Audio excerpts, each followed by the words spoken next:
Hey guys, so today I filmed a mermaidy type look. I haven't used this palette in forever. It's the Makeup Revolution palette. It's the Mermaids Forever palette, so I thought why not? I don't ever wear blue or green or anything like that. I'm a neutral kind of gal, so I want to do something a little outside my comfort zone today. So that's what I did. I will list all the products down below in the description box, as well as a link to subscribe to my channel and to my Instagram page.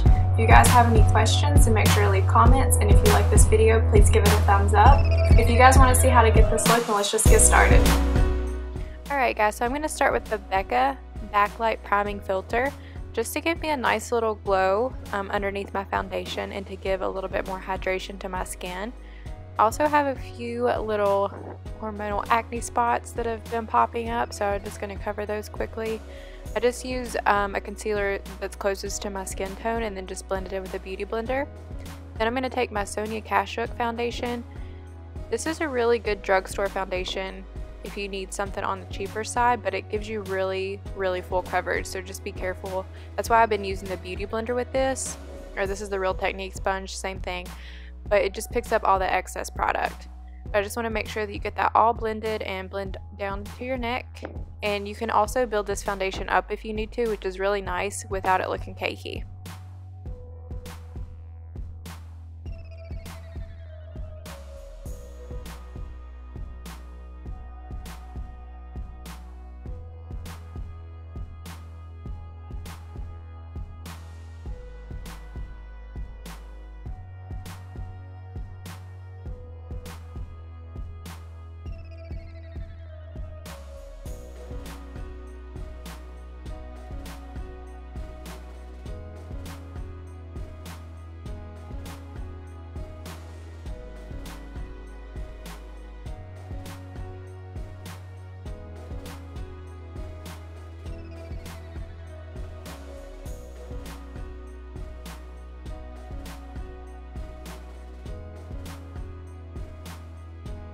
Then I'm going to take my Tarte Shape Tape Concealer.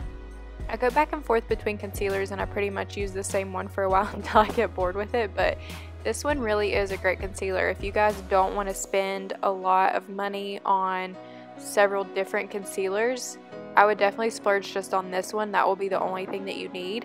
It is full coverage, but it doesn't look cakey and it doesn't crease under the eye, which is really important for me because concealers can crease so easily on me, especially if my skin is dry.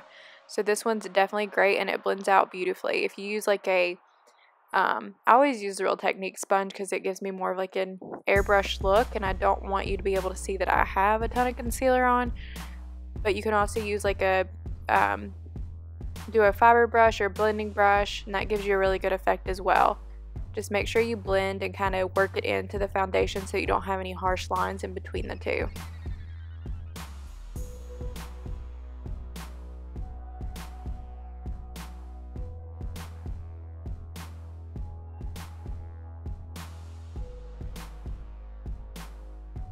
I didn't bake with this look just because I wanted it to be a little bit more of a focus on the eyes. So I just went in with the Shade&LightPalette by Kat Von D, and I mixed the banana shade and the whiter shade and just put that everywhere that I put the concealer, just to set that and make sure it doesn't crease or kind of leave my skin throughout the day. This is one of my favorite palettes to set concealer with. It gives so much light to the face, and it seriously is one of the best palettes.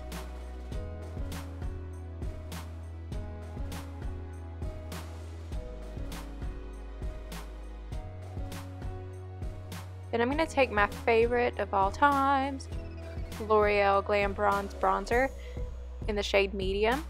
This gives such a nice glow to the skin. When you look at the compact, it does look like it's very glittery, but no glitter shows up on the skin. It just gives you a nice little iridescent glow, and the coverage and the color on the bronzer is so beautiful. So when I do looks like this where I'm not like harshly contouring and I just want to warm up the face, this is always my go-to. I cannot live without this.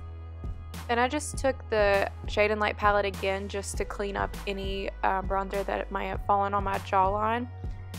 Don't want that to fall down there just because I have such a prominent jawline. If I have bronzer down there, it quickly looks muddy and makes my jaw even look bigger, so I always make sure I clean that up. And I went in with the e.l.f. blush palette in the dark, and I just mixed the two top shades. I couldn't decide exactly which one I wanted to use, so I just mixed them up. And I knew I was going to be using blues and turquoise on my eyes, so I didn't want anything super pink. And I also always guys, blend out that blush, okay? Blend it out. Alright, then I'm going to take the Mermaids Forever palette, and I took the 3 top blue shades and the 2 turquoise shades. And I already had my transition shade on. You can see I already have one eye done. I wanted to do one full eye for you guys just so you could see what I did.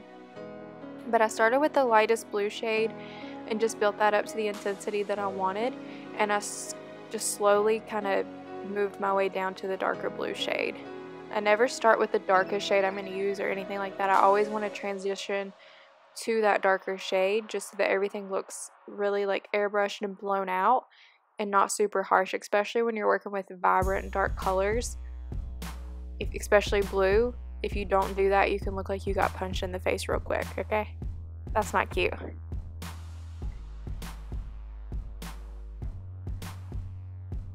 And you'll see throughout this that I will grab just a whatever blending brush. I think that was from BH Cosmetics.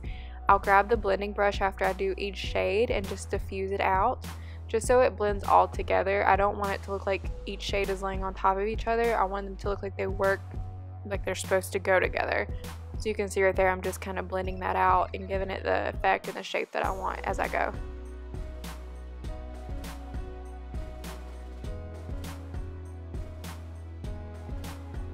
You can also see that the darker blue that I get, the smaller the brush gets, because I want it to be more precise.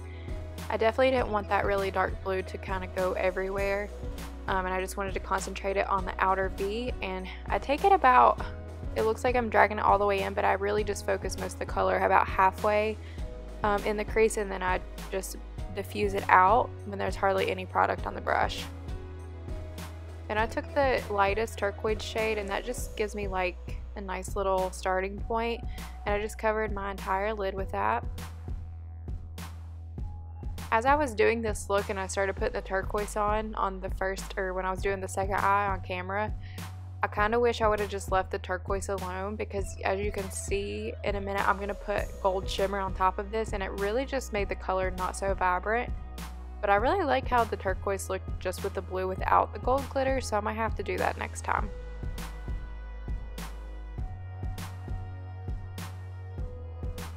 And then I just used a shimmer shade from the Tarteist Pro Palette, and I just put that right in the center of the lid, and then just make sure to blend that out so it doesn't look like I just packed a ton of glitter right in the center of my eye.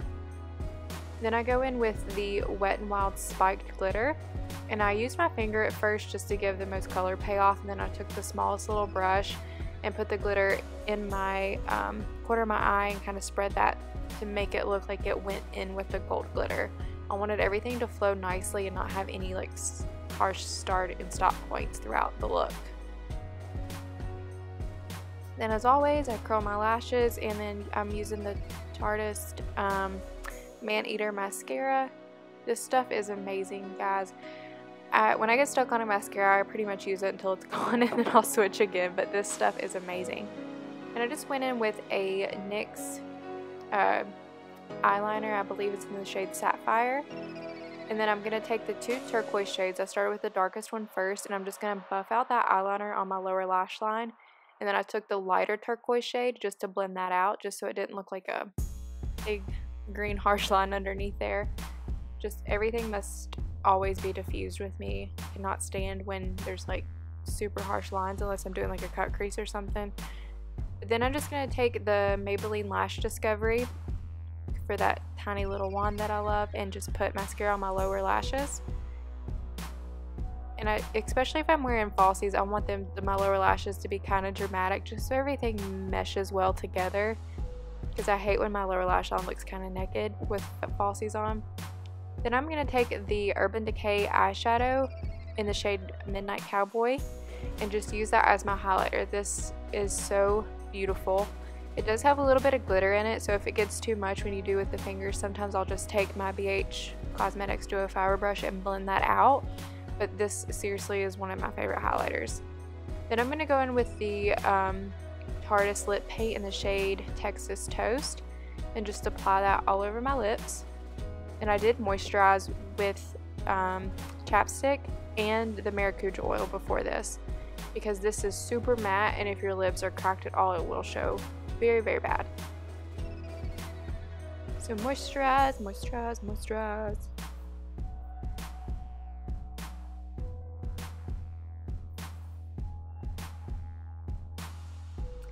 Then I grabbed my e.l.f.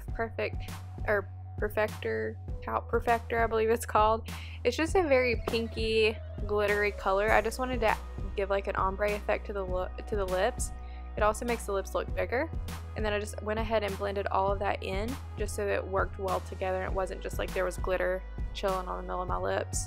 So I just spread all that out, and you can see it just gives like a nice little ombre pouty look to the lips. And just use my Urban Decay All Nighter setting spray, and that is the completed look, you guys. Thank you guys so much for watching, and I'll see you all in my next video.